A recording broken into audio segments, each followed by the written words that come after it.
And as I begin the second part of my khutbah, my dear brothers and sisters, I want to share with you another beautiful story. This is the story of a man who was originally Egyptian, but he lives in the beautiful city of Al-Madinah Al-Munawwarah. And he has made Hajj for the last 20 years in a row, every single year. And he was doing an interview recently, and he was asked, you as a janitor, as a poor man, what do you think is the cause that Allah subhanahu wa ta'ala keeps calling you back to His house?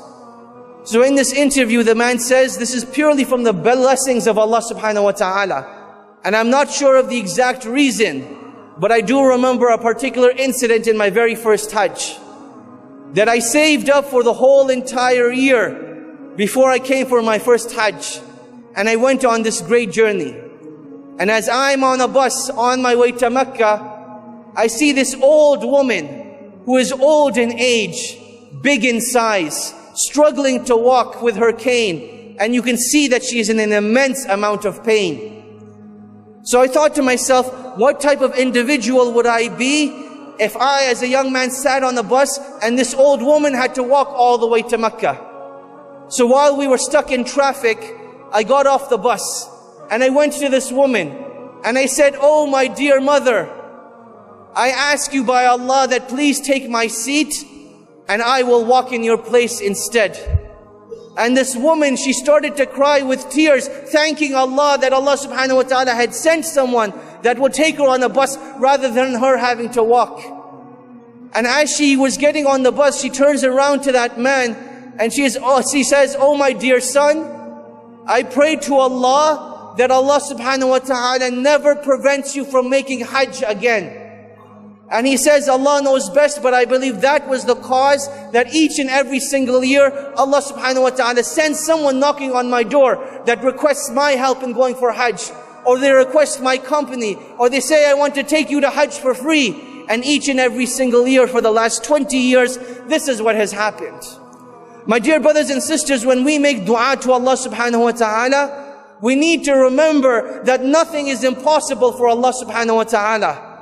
Ibrahim alayhi salam, he was thrown into the fire and Allah subhanahu wa ta'ala told the fire to be cool and peaceful. Maryam, the mother of Isa, Allah subhanahu wa ta'ala granted her a miraculous birth, even though it was not humanly or physically possible. Isa alayhi salam was born speaking in his cradle. Yunus alayhi salam was devoured whole by a whale and taken to the bottom of the ocean. And when he called out to Allah, Allah subhanahu wa ta'ala was there to protect him and grant him that which he desires. My dear brothers and sisters, that is our relationship with Allah subhanahu wa ta'ala. وَآتَاكُم مِّن كُلِّ مَا سَأَلْتُمُوهُ. That if you were to ask Allah subhanahu wa ta'ala, Allah subhanahu wa ta'ala is shy to turn our hands away empty-handed. Rather, we are the ones that fall deficient. That Allah subhanahu wa ta'ala has given us this great blessing, yet we do not take advantage of it.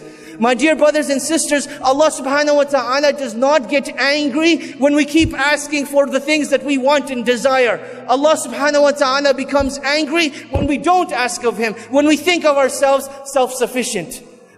My dear brothers and sisters, Allah subhanahu wa ta'ala has legislated this act of dua as our relationship with Allah subhanahu wa ta'ala. It is our way of conversing with Allah subhanahu wa ta'ala. And that is why it is one of the most beloved acts of worship.